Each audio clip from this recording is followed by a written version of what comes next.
in terms of any communication, whether it's corporate communication or that intimate communication in the car with your child, validating feelings has to be the first thing. We will probably end up talking about bullying and some other things. Validation and understanding are so critically important, right? Because there is no real communication unless we both feel heard, right? You know, because if you don't feel heard, you know, like, okay, well, I'll finish the discussion, but you're not really with me on this. So you're not going to get a whole lot from me. Whereas if we're talking and you know, Susan and I are in conflict about how this presentation ought to go, right? But we're talking and I say, boy, I really understand, but I'd really like to talk about validating feelings. You know, somehow we can get something going here.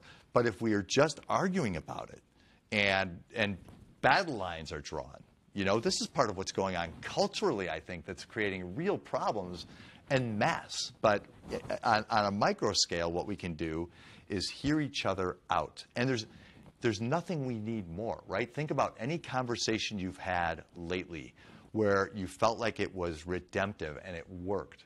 You must have felt validated. You must have felt heard, because that's the first thing any of us ever want in any conversation, right?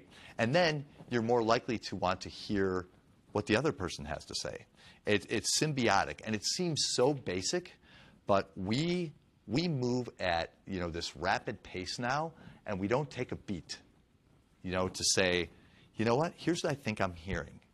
And sometimes when you say, here's what I think I'm hearing, and you reflect back, you realize, oh, I wasn't even close. You know, I've had that conversation with my son and with other teenagers that I work with so many times where I thought, here's what I'm hearing. I'm hearing that you're really distressed about school, and a kid will say to me, no, that's not it at all. This is about my social life.